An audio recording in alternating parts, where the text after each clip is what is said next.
Welcome to the Legionary. I had some great feedback from the previous video on the Caligae, and I just wanted to go over clarifications on some of the points discussed in that previous video. There was some great feedback from you all, and also discuss some of the historical references, also a very brief history of the Caligae, which I didn't discuss or didn't mention enough in the first video again.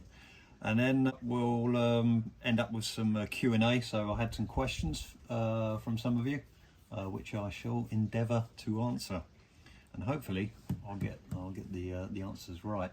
You'll be the judge of that. So just very quickly, I wanted to go back over the anatomy of the Caligae, the Roman hobnailed sandal. So one of the points that I wanted to clarify are these layers here of the sole. So here you can see they're a thick layered sandal. So here we've got 1, 2, 3 layers of leather. So the first 2 layers have the nails driven through them. The third layer covers the bent over hobnail, or the iron nail. Then you have this layer here. So if I move to the front of the shoe, you can probably see it a little bit better there, if I can get the focus right. There we go. You can see this single piece that's sandwiched between the inner sole and the third layer of the actual sole of the shoe. So that's how that's held together, and these are just obviously held together with a nail, but then also glued, and the glue makes all the difference. They would have used animal-based glues, as I mentioned before. So yeah, I just wanted to go over that. The only bit of stitching that's apparent on the shoe that you can actually see is here. So we've got stitching here along the heel, and so that's the only sort of stitching that you'll find on the Caligae. Historical references. I think the most famous is Caligula. As you all know, it was the adopted son of the Emperor Tiberius. He was the 3rd emperor of Rome. Caligula didn't last long. He got he was quite extravagant, and he got the empire into a lot of debt. Anyway, Caligula actually means little Caligae, and he was given this nickname by when he was a child. He was on campaign in Germania with his father, and that was a nickname that the soldiers gave him because he had a little Roman outfit that he wore, and obviously endeared himself to the soldiers to the point where he got a nickname which he appears to have kept. Which is strange. You'd think that you'd want to distance yourself from that, but there you go. So that's the first most famous. Afterwards is a historical reference on the actual one of the pitfalls of this shoe, which is the fact that it's not very good on slippery surfaces. During the siege of Jerusalem in 70 AD, a Roman centurion slipped on a stone surface and fell over. He wasn't able to get up quick enough, and he was set upon by Jewish soldiers and killed. Dangerous on slippery surfaces, as I can attest to, because I've fallen over a number of times. So on the actual use of it, we could say that it was in use until the 2nd century AD. So from about the first century BC is when it appears. I think you can find it in, if I remember rightly, in Caesar's Gallic Wars. I think there's a mention of it, and then it sort of falls out of use by about 200 AD. By the 4th century AD, which is like 300 AD, it's been replaced by the carbatina, which is a sandal, but it's a more enclosed.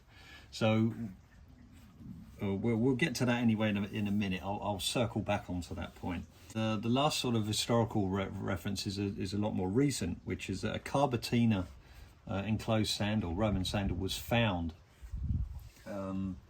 in Norway in 2019. So that's quite interesting, because the other finds up until then have been more in desert areas, where obviously because of the dry conditions the leather's been a lot better preserved. So Caligae have been found in desert areas like Egypt.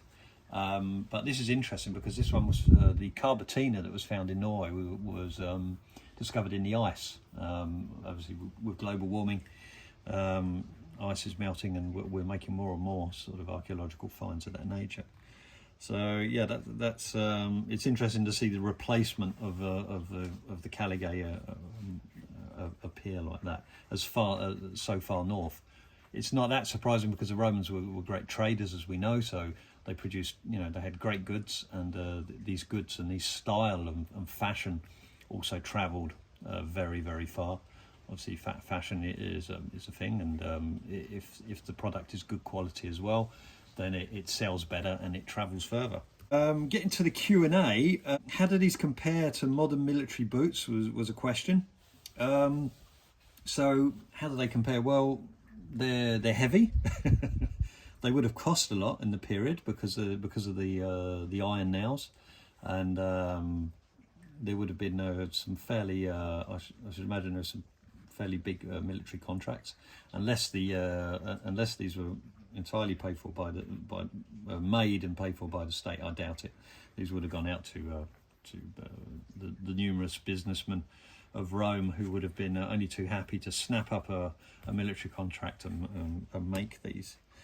So yeah, the comparison is there. They're heavy and they cost a lot. Modern military boots are fairly heavy, still quite heavy, and they definitely cost a lot because they, as we know, defence companies charge an arm and a leg for their products. The availability is another interesting sort of parallel that we can draw, is that these were exclusively used in the military in Roman times, and like a lot of modern military equipment, it's exclusively used in the military, and then slowly it seeps into the civilian world. So yeah, those are sort of really the only sort of comparisons that I can draw. Yeah, because they're open-toed, they're well drained, but wet leather is wet leather, and after a while, if it stays wet for too long, the glue starts to break down, and then that can separate, which is not ideal. I've had to re-glue some of the soles on mine because they got wet, and I left them for too long. I should have dried them out and immediately. How long were they in use was another question. Well, that's a fairly easy one to answer. They were in use from the 1st century BC. So like I said, they were mentioned in Caesar's Gallic Wars, and then disappeared by about the 2nd century AD, and completely disappeared from the texts by the 4th century AD. So as the Roman military evolved, so did the equipment that they wore, and the Caligae were no exception. These were definitely sort of born in the Mediterranean, and but they weren't suited for northern climes and a more harsher weather.